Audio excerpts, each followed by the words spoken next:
بسم اللہ الرحمن الرحیم۔ ایک مرتبہ حضرت علی رضی اللہ تعالی عنہ کوفے کی مسجد میں تشریف فرما تھے۔ مجمع میں شام سے آیا ہوا ایک مسافر بھی تھا۔ نہایت ادب سے کھڑا ہوا اور عرض کی، اے امیر المومنین، مجھے کچھ سوالات پہ تشویش ہے۔ میں آج یہاں آپ کی موجودگی کا سن کر آپ سے چند سوالوں کے بارے میں جاننے کے لیے آیا ہوں۔ میں آپ سے ان کے متعلق درست معلومات چاہتا ہوں۔ آپ رضی اللہ تعالیٰ عنہ نے جواب دیا، اگر تم سوالات پوچھنا چاہتے ہو تو پوچھو، اگر ضد بازی یا بحث کا ارادہ رکھتے ہو تو محفل کے آداب کو دیکھو اور خاموشی سے بیٹھ جاؤ۔ یہ مکالمہ سن کر لوگ بھی آپ کی جانب متوجہ ہوئے۔ اس شخص نے حضرت علی رضی اللہ تعالیٰ عنہ سے سوالات کا آغاز کیا اور کہا، اے امیر المومنین، مجھے یہ بتائیں کہ تخلیق کائنات میں اللہ نے سب سے پہلے کس کو تخلیق کیا؟ آپ رضی اللہ تعالیٰ عنہ نے فرمایا، اللہ نے سب سے پہلے نور کو پیدا فرمایا۔ اس نے سوال کیا، زمین اور پہاڑوں کو اللہ نے کس چیز سے بنایا؟ آپ رضی اللہ تعالیٰ عنہ نے فرمایا، اللہ نے آسمانوں کو پانی کی بہارات سے، زمین کو پانی کی جاگ اور پہاڑوں کو پانی کی موجوں سے بنایا۔ پھر اس نے سوال کیا کہ مکہ کو ام القریٰ کیوں کہا جاتا ہے؟ آپ نے فرمایا، ام القریٰ کے معنی ہر ترتیب کی ماں، کیونکہ زمین کی ہر چیز اس کے نیچے سے بچھائی گئی، اس لیے عرب کے شہر مکہ جہاں بیت اللہ شریف ہیں اسے ام القریٰ کہا جاتا ہے۔ اس آدمی نے اگلا سوال کیا، زمین کے اوپر کے آسمان کو کس چیز سے پیدا کیا گیا؟ آپ نے جواب دیا، رکی ہوئی فوج سے۔ پھر اس نے عرض کیا، اے امیر المومنین، سورج اور چاند کا طول و عرض کتنا ہے؟ آپ نے جواب دیا، 900 فرسخ ضرب 900 فرسخ فارسی زبان کا لفظ ہے، ایک فرسخ میں 10 کلومیٹر لمبائی گنی جاتی ہے۔ اس نے ابھی سوال کیا کہ ستاروں کا طول و عرض کتنا ہے؟ آپ نے جواب دیا، 12 فرسخ ضرب 12 فرسخ۔ اس اجنبی نے نہایت ادب سے درخواست کی کہ اے امیر المومنین، جیسا کہ قرآن میں 7 آسمانوں کا ذکر آیا ہے، آپ ہمیں ان 7 آسمانوں کے نام اور ان کے رنگ بیان کر دیجئے۔ آپ رضی اللہ تعالیٰ عنہ نے فرمایا، جو آسمان زمین کے اوپر ہے اس کا نام ہے رفیع ہے، اور وہ پانی، بخارات اور دھول سے بنا ہوا ہے۔ دوسرے آسمان کا نام قزوم ہے اور اس کا رنگ تانبے جیسا ہے۔ تیسرے کا نام مودون ہے، اس میں ملے جلے رنگ ہیں۔ چوتھے آسمان کا نام ارفالون ہے اور اس کی رنگت چاندنی جیسی ہے۔ پانچویں کا نام ایون ہے، اس کی رنگت سونے جیسی ہے۔ چھٹے آسمان کا نام عروس ہے اور وہ سب و یقوت کا بنا ہوا ہے۔ ساتویں آسمان کا نام اجمہ ہے اور وہ یہ سفید موتیوں سے بنا ہوا ہے۔ اس نے اگلا سوال کیا، اے علی، آپ مجھے یہ بتائیں، بیل وہ واحد جانور ہے جس نے آسمان کی طرف اپنا سر نہیں اٹھایا، ایسا کیوں ہے؟ آپ رضی اللہ تعالیٰ عنہ نے جواب دیا، جب سے قوم بنی اسرائیل نے گوسالہ کی پوجا کی تھی، تبھی بیل شرم کے مارے آسمان کی طرف سر نہیں اٹھاتا۔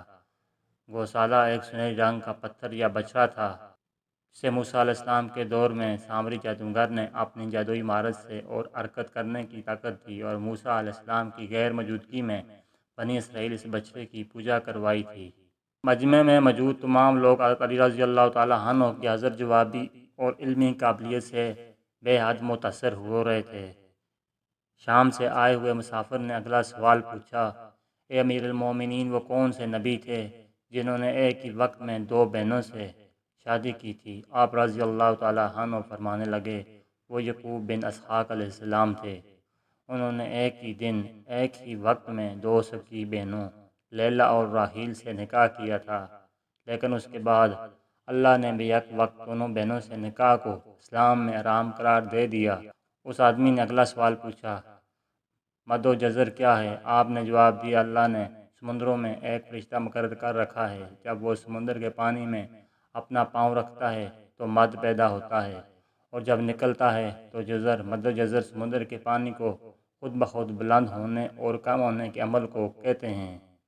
اس آدمی نے اگلا سوال کیا، یہ بتائیں کہ جنات کا باپ کون ہے اور اللہ نے جنات کی طرف کس نبی کو مبعوث کیا تھا؟ حضرت علی رضی اللہ تعالیٰ عنہ نے فرمایا، جنات کے جد اعلیٰ کا نام شمان ہے اور اسے اللہ نے آگ کے شعلے سے پیدا کیا تھا، اور اللہ نے جنات کی طرف ایک نبی کو مبعوث فرمایا تھا جس کا اسم گرامی یوسف تھا، جنہوں نے جنات کو اللہ پاک کی عبادت کی دعوت دی، لیکن انہوں نے اسی نبی کو قتل کر دیا۔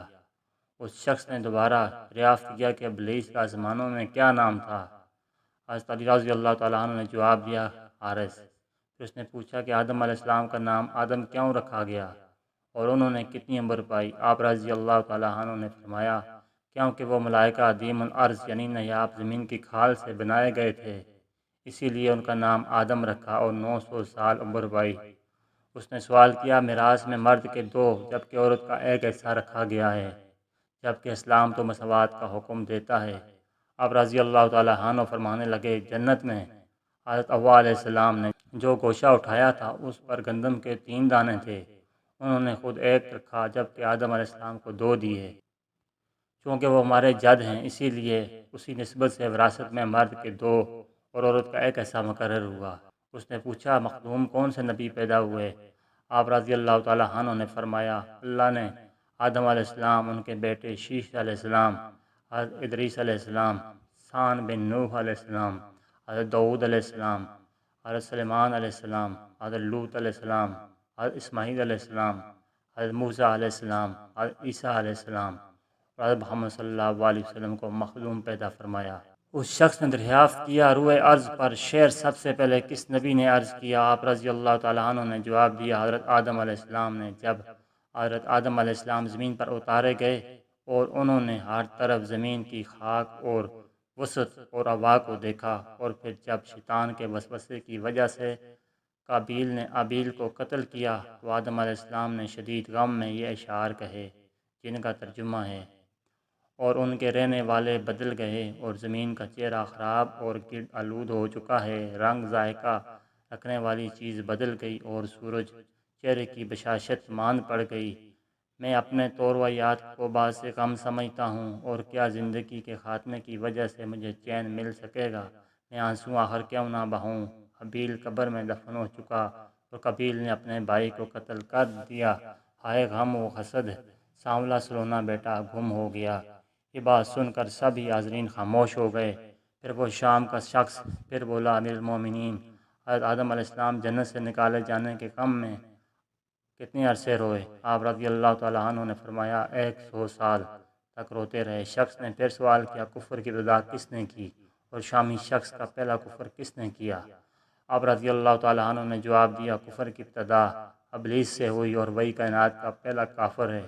اور پھر اس شخص نے آخری سوال کیا، حضرت نوح علیہ السلام کا اصل نام کیا تھا اور ان کی کشتی کا طول و عرض کتنا تھا؟ آپ رضی اللہ تعالیٰ عنہ نے جواب دیا، نوح علیہ السلام کا اصل نام سکن تھا۔ انہیں نوح علیہ السلام کہنے کا سبب یہ تھا کہ انہوں نے 950 برس تک ایک قوم پر نوحہ کیا تھا۔ ان کی کشتی کا طول و عرض 100 ہاتھ اور عرض 500 ہاتھ اور سطح زمین سے اس کی بلندی 80 ہاتھ تھی۔ ناظرین کرام، امید کرتا ہوں آپ کو یہ واقعہ اچھا لگا ہوگا۔ ویڈیو اچھی لگی ہے تو لائک کیجیے، اچھی ویڈیوز کے لیے ہمارے چینل کو سبسکرائب کریں۔ ویڈیو دیکھنے کا شکریہ، جزاکم اللہ خیر۔